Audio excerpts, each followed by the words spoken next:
From the John C. Hinch Production Art Studios in Peoria, Illinois, VideoMax Limited presents Midstate Magazine with your hosts, Matt Danielowitz and Marcella Gillen. News with Joe Williams and Katie Sullivan, and your Midstate reporting team.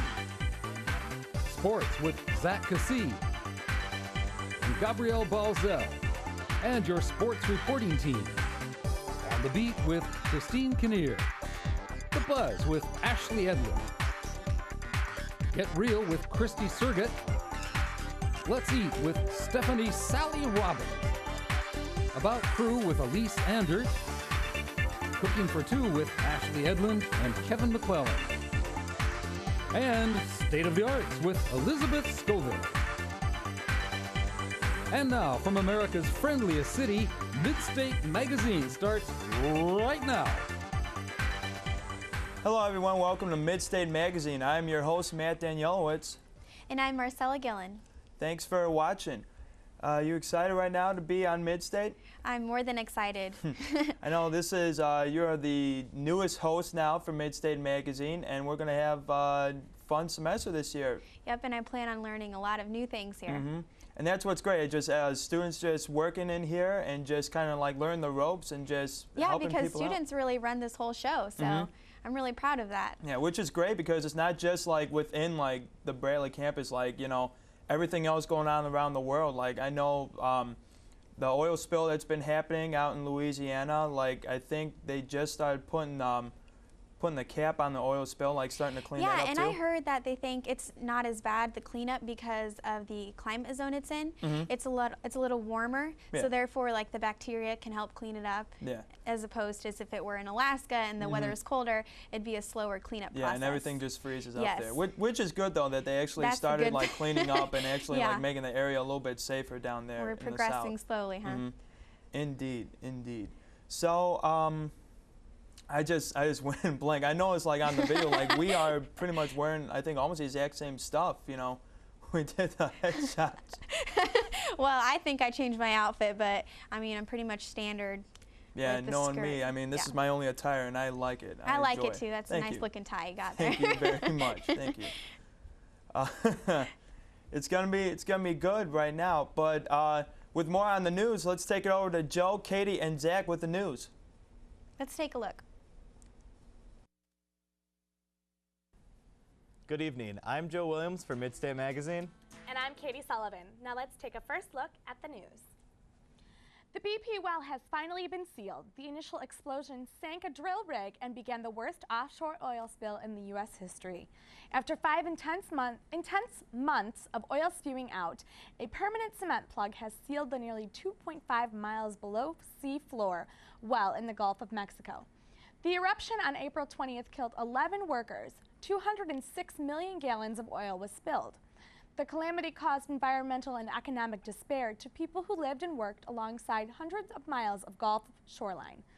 Although the well has been plugged, there is still plenty of oil left in the water, and some continues to wash up on shore. Ameren has created a new website to make kids energy savvy. This educational site is called kidsactonenergy.com. The webpage features games, videos, and other fun activities that teach kids about things like renewable energy sources and safety with energy. Energy facts are also included. Ameren, Illinois serves more than 1,200 communities throughout downstate Illinois. September 25th was a day to celebrate the 24th anniversary of Touch. Touch, which stands for the Organization for Understanding Children's Hearts, celebrated with an animal picnic. Residents with children in the Touch program gathered to play games, eat food, and have their faces painted. Touch was created to raise awareness of the many heart surgeries kids have already gone through. The turnout was great, with an estimated 750 people. Peoria Zoo is expecting the shipment of a new giraffe after the death of their old giraffe, Savannah, in late June this year. The new female giraffe is not genetically compatible with the zoo's current giraffe, Taji. However, zoo officials are still working hard to find a third giraffe that is more compatible with him. Until then, Savannah's replacement will be fed contraceptives with her meals to prevent genetic faults. September marks the 100-year anniversary for the Boy Scouts of America. Northerly Island hosted an event honoring the organization. The turnout of about 2,500 boys and their families gathered to test their will at a scavenger hunt and GPS tours. The history of the Boy Scouts of America originated in Chicago and continues to grow each year with its variety of members. A couple weekends ago was the Morton Pumpkin Festival. One of Midstate Magazine's own reporters, Jasmine Swoop, went to check it out. Let's see what was happening over in Morton. Known as the Pumpkin Capital, Morton, Illinois recently held its 44th annual Pumpkin Festival. It's a variety of different things that go on here. There's about 20 different events that make up the big festival itself. The festival offers a variety of pumpkin treats. A die-hard pumpkin pie person, but I also love our pumpkin ice cream. So if you haven't had it, come on down and try some. We also have amazing pumpkin pancakes on Saturday all day. There are a plethora of fun, entertaining things to do and see at the festival. Got your traditional parade, and you've got the food tents, and you've got your entertainment stage, and that's fun for me. I love to play in the entertainment, so that's always a good time. Anything that involves children and seeing the faces of the children, they just light up when they come on the festival grounds, whether they're going on the rides or they see the lights or they're walking in parades or catching candy. It's just fun to be down here, and it's a great atmosphere. The Morton Pumpkin Festival is a hit with people all over central Illinois. For Midstate Magazine, I'm Jasmine Swoop. Morton hosts its Pumpkin Festival every fall, so if it looks like something you're into, be sure to check it out next year. Local golfers hope to tee it up in the 2011 at Metamora's new golf course. It is already halfway complete with the hopes of finishing construction by December. The designers put in much effort to make the countryside golf course feel like home. The town hopes to draw people of all ages and experiences with its reasonable pricing. Now here's Zach Cassee with sports. Thanks, Katie. Individual game tickets for the 29th season of professional hockey in Peoria are now on sale. Tickets can be purchased by calling the Riverman Ticket Office, visiting the Peoria Civic Center box office, or through Ticketmaster online. Ticket prices range from $10 to $25. Season ticket packages are available as well. Tickets for Peoria's preseason game with Rockford on October 2nd are also on sale for $10. The Rivermen opened the 2010-2011 regular season on Friday, October 8th, when they welcomed the Manitoba Moose to Carver Arena at 7:05 p.m. Midwest baseball fans may not be enjoying the luxury of postseason baseball this year. The Cubs, Cardinals, and White Sox all entered play Wednesday, trailing their division leaders. The White Sox and Cardinals looked as if they would be in contention for the division titles, but poor play by both teams prevented this. The White Sox were eliminated from contention Tuesday night, mostly due to their 8-game losing streak. The Cardinals mathematically still have a chance to make the postseason, but the chance is very slim with the Cincinnati Reds leading by 8 games. As for the Cubs and White Sox, well, they're already preparing for next season. That's all for sports. Back to you, Katie. Thanks, Zach. Can too much coffee actually make you crazy? A Kentucky man is claiming that too much caffeine caused him to unknowingly strangle his spouse. Charged with murdering his wife, Woody Will Smith claims that his overconsumption of caffeine in the form of soft drinks, coffee, and energy drinks, as well as diet pills, rendered him temporarily insane. Well, that's all for the news. I'm Joe Williams. And I'm Katie Sullivan. And I'm Zach Cassee. Be sure to join us next week and have a good evening. Thanks, guys. And there's a lot of stuff that's been happening in the news lately. I mean, I agree. we briefly talked about the oil spill that they're cleaning up in Louisiana. Then another thing that really stood out was the Boy Scouts of America, and this is their 100th. Yeah, I heard that it year. was their 100th anniversary. Weren't you a Boy Scout at one point? I was, and it's a really great feature, especially for the young boys to kind of get into, because it really helps them kind of make them more aware of like the community, and it's just a great program, for young boys or young men even to kind of get into and just. Do you have any stories you want to share with us that happened at your Boy Scouts? Actually, it was really neat. We took a lot of trips. One trip we actually took was we actually went to Washington D.C. For one point, and we actually got a tour of the White House, and we got we got to see the Lincoln Memorial and the Washington Memorial too. And then you didn't get to meet the president or anything like that. I didn't get to meet the president though, but I mean it was. It's just such an awe-inspiring experience, to travel to, such, an important city for, the U.S., and kind of better understand, like, where the history, came from. Yeah, it's great that they're doing that with kids, so. And then another thing also, like, with the Boy Scouts baseball, I mean, huge baseball fan, and it is disappointing to see some of these teams just go down. I mean, like they said, they're preparing for next season, so hopefully. Yeah, which is good though. I mean, even though I'm a Cubs fan, and I mean, there's no chance. So maybe if my grandkids are, you know, when I have grandkids, you know, hopefully they'll see a championship coming to the Cubs one day. I hope so too. But we'll see though. I mean, they have a long shot. Now, what did you think of that Woody character that strangled his wife because he drank too much coffee? That was something interesting. That's insane. And there's a lot of pretty crazy movies coming out. So now let's see what new movies are coming out with Christine Surgat. This week we take a look at Easy A starring Emma Stone. This isn't your typical boy meets girl comedy. It's about being noticed in high school, whether it's for something true or completely fabricated. Begin by saying that there are two sides to every story, and this is my side, the right one. Do you want to go out with me? Brandon, just a couple hours ago you told me you were gay. You said I should pretend to be straight. I didn't mean with me. I am tormented every day at school. Just one good imaginary fling. Is that Olive with Brandon? No grunt. Emma Stone plays Olive, a usual girl who, after a tiny white lie to a friend, is blown out of proportion and is sent into the rumor mill. Chaos ensues, and she must decide how to get the truth out in a pile of lies. I always thought that pretending to lose my virginity would be a little more special. Judy Blume should have prepared me for that. It's sort of puritanical values versus being yourself. And I think Olive, you know, is an extremely liberal person and feels like people should be who they really are. And unfortunately, I think she's growing up in a society that sort of condemns people for stepping outside the norm. And so her sort of goal is to you know, open up the town a little bit, and it does, but not in the way that she wanted it to. Perhaps you should embroider a red A on your wardrobe. I'm not proud of this. I wanna hold them like they do in Texas, please. No judgment, but you kind of look like a stripper. Mom. A high-end stripper for governors or athletes. This movie was heartwarming and funny. Emma Stone was fantastic in her portrayal of a high school girl trapped by a rumor. I thought the plot was very clever, yet a bit predictable. Plenty of John Hughes references gave it a save. I give this movie a 3 out of 5 for a new twist on doing what's right and a different look on how a red letter can be a lot of trouble. For Get Real, I'm Christy Surgat. Thanks, Christy. And that looks like a very interesting movie, too. Are you going to take your girl to go watch it?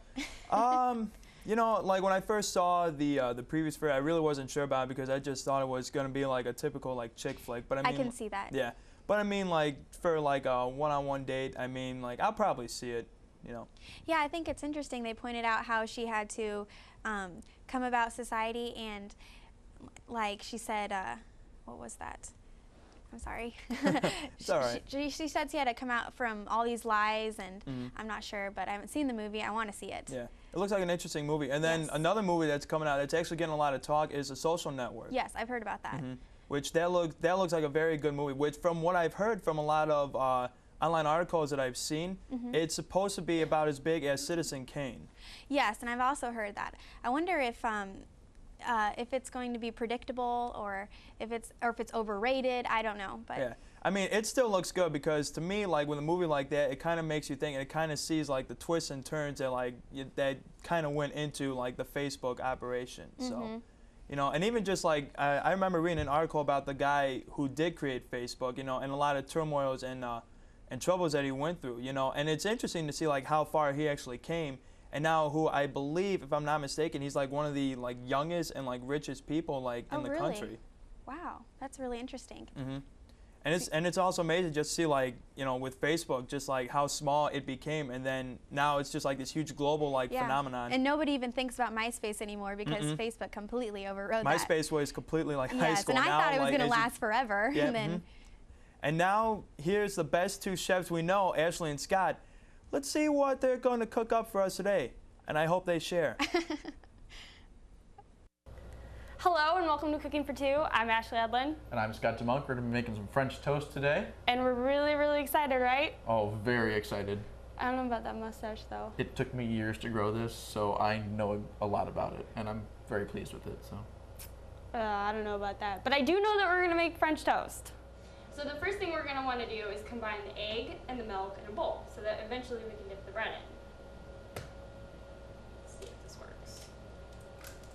So the next step is we are going to combine the eggs with the milk, and then we're going to mix it up together with a fork. And while I'm doing that, my lovely partner is going to start putting the butter in the pan. When you put the butter in the pan and you set it on the stove, set the stove to medium to get a not too hot heat. You'll be good to go. Okay. So what we're going to do is we're going to take 1/4 of a teaspoon right here, and we're going to take our cinnamon, and you know what? Why don't you pour? You go Okay, ahead, you go I'll ahead and do you pour. that. This is going to pour everywhere. We don't, rule 1 of cooking, we want to pour over this so that it doesn't get in our mixture, so we don't Very pour true. too much. There you go. Oh, look, you already spilled. Yep, well. So now we dip the bread in, but you want to take the knife or the fork and you want to dip it in with a fork.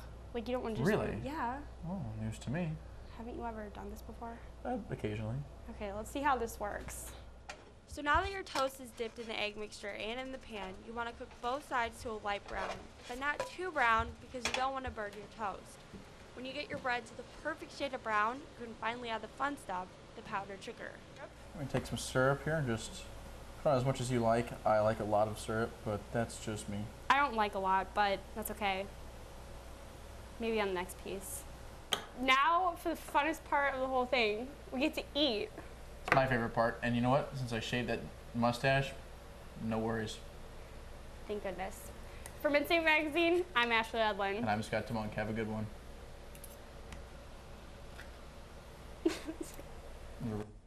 You know, that takes a lot of talent and dedication. It looks so delicious. Great job, Ashley and Scott. Hope they bring some of that our way, huh? I hope so, because I'm actually kind of hungry right now. But you know, I'll be honest, I was not buying the whole mustache thing. No, you know, that's not really sanitary. If anything, he probably should have wore like hair netting or something too for that. For his mustache? Although the chef had made it believable, I'm not gonna lie. You know, it made it look like they were French with French toast. And that accent, yes. Although, you know, French toast is usually good, but like I enjoy making pancakes with that. Yes, I actually eat my pancakes a little different way because my mother came from Mexico and she puts jelly on it and rolls it up into a taco, and it's pretty good. Really? You need to try it. Really? That actually does sound good. I'll take your word on it. I'll try Some people that. use peanut butter. I use jelly, so. I mean, like, I'm definitely one of those people. I use peanut butter on my pancakes, and then, like, I think one of my favorite pancakes are probably blueberries. Oh, those are good. Yeah, like the home cook. My mom, like, she'll wake up 8 in the morning, and then you just smell the blueberries being cooked. Yes, and almost sometimes it turns the pancake blue if I get a little too much blueberries in there. Yeah. But it tastes the same, so I still like it. Just if you add anything to like the pancakes or even French toast too, I mean, it just gives it that extra flavor. Like cinnamon, for example. Yeah, cinnamon. You know, or even like a lot of syrup though, even though it kind of makes it mushy, but it still tastes delicious. Yeah. If anything, food is food, and it's just going to go in my stomach, and I'm going to enjoy it. As a college student, I couldn't agree more with that. And as a growing young man. As a growing young man. As a growing young man, indeed. And as always, we have Christine with the latest music, so let's take a listen. The R&B scene has been taken over by the young talent of Trey Songz. For only 26 years old, he has become one of the youngest and most successful artists to come into the music business. Trey Songz entered the music realm with his hit, Gotta Make It. This single put him in the spotlight as a promising artist.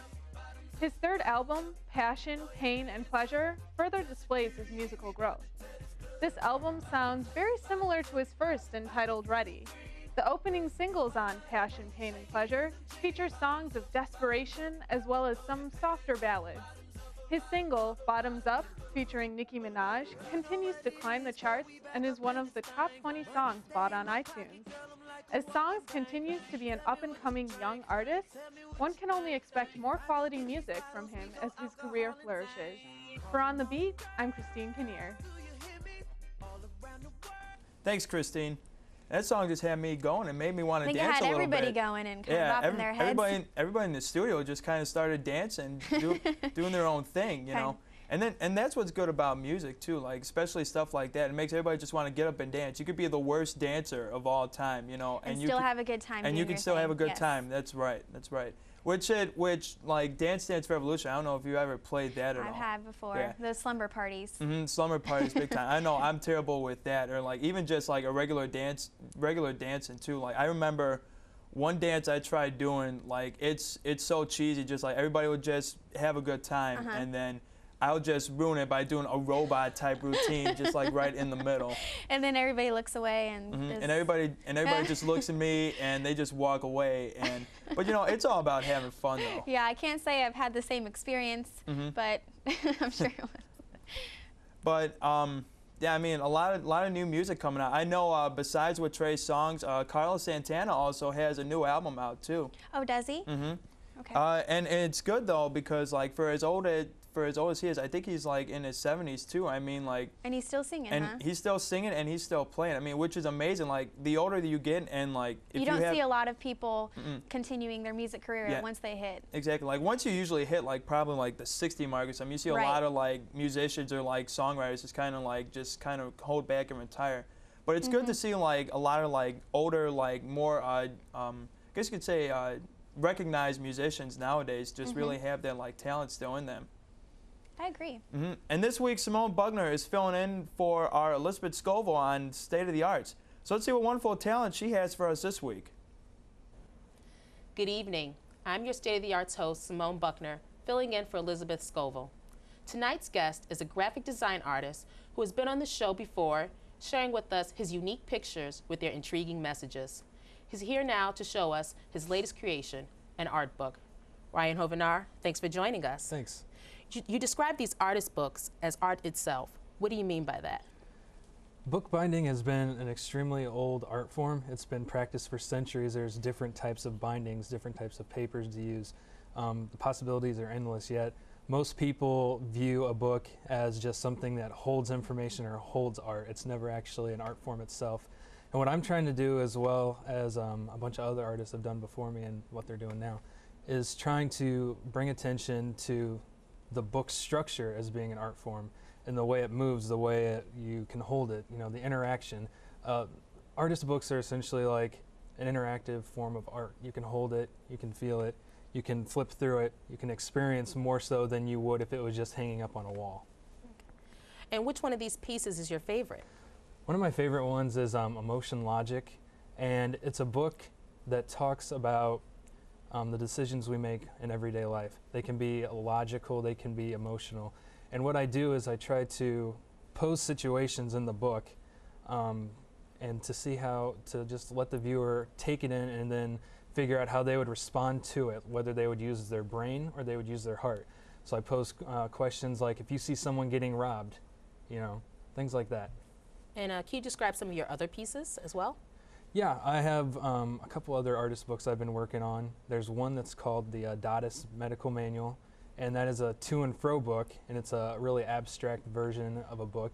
And what I used was an old medical book from an antique dealer, and I cut it apart, and I just actually turned it into a book itself. Took pages from a book and made the whole thing a book. Wow. And what do you plan on doing in the future with your art? Well, I really like to show my stuff internationally and nationally, participate in competitions and get my name out there a little bit more, and just you know, enjoy the ride of it. All right, well, Ryan, I wish you the best of luck. Thanks for joining us tonight. Thank you. You can see more of Ryan's work by checking out his website, ryanhovenar.com. Thanks for watching. I'm Simone Buckner, leaving you with this. Jackson Pollock once said, "Every good painter paints what he is." Thanks, Simone. Very talented young man. Yeah, he's very creative. I'd have to agree. And especially the quote that they were bringing up, the Jackson Pollock, I believe his name was. And it's amazing because if you've ever seen any of his artwork, he kind of does like a splatter technique, yeah, too. kind of just throws his brush and goes everywhere. And it's kind of funny with the quote, too, because, you know, like for somebody myself, I think the quote was something along the lines like, paint like the person who realized. I could be way off on or the it quote. reflects the person you are inside. Yes. So if that were me, I'd probably do the same thing, just splatter a bunch of different colors on there, and that's just me. creative, fun, and colorful. I'd put a lot of pink in there because I'm a girl, but I just go with different arrays of color. It just makes people stand out, though. Yeah, that's interesting. But I mean, especially like with students, you know, that actually have that young talent to create, like, you know, an emotional book that, you know, that he did. Yeah, and I hope he does get noticed by someone, because that's really something what he's doing, and it's just a creative way to like to show like who he is, and he's really different. So yeah, and I think he said that he sells his books like national and international too. Yes. Which that's amazing, because that puts a lot of time and effort into it, you know, and for your pieces to get recognized, you know, that well, you know, and to put time and effort and to enjoy something that you love doing. Yes, and we're lucky to have him on our show, because you can tell he's going to be like a rising star, perhaps. So he's going to be very famous one day, along with Jackson Pollock. And we have Midstate Magazine's Brittany Bennett hit the streets this week for Street Team. Let's see what she found out. Hi guys, Brittany Bennett here with this edition of Street Team. So I was wondering, you know those idioms or common phrases that our parents and grandparents used to say? Well, I wanted to know how many of us communication students really knew them. Let's find out. There's no use crying over your food. Bubblegum on your shoe. Spilt milk. Okay. An apple a day keeps Richard Simmons away. Keeps the diarrhea away. Ooh, doctor away. Good one. Every cloud has another cloud next to it. Every cloud has its thorn. That'll be a silver lining. It takes two to tango. To tango. You think all right? To tango. You scratch my back? Thank you. It's really itchy. The funny thing about my back. All right, thank you so much. Thank you.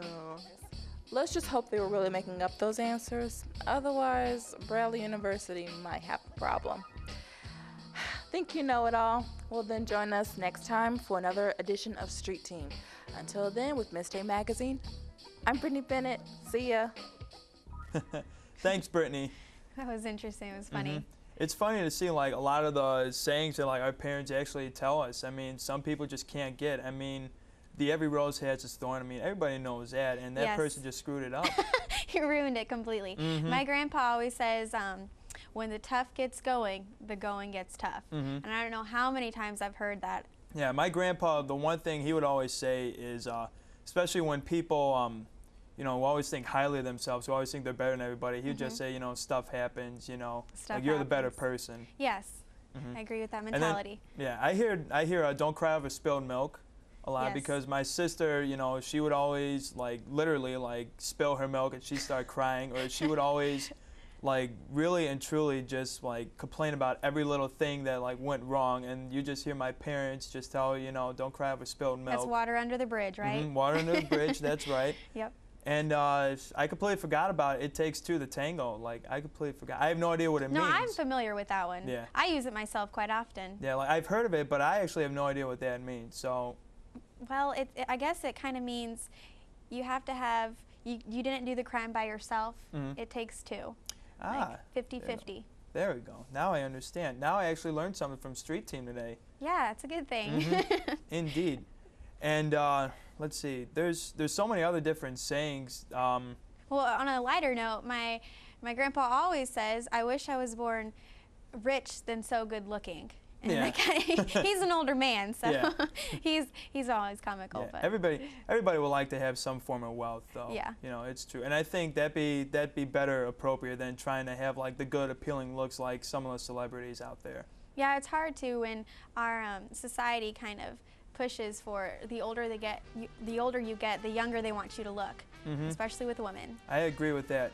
That's all the time we have for Midstate Magazine here. I am your host, Matt Danielowitz. And I'm your host, Marcella Gillen. Join us next time for another edition of Midstate Magazine.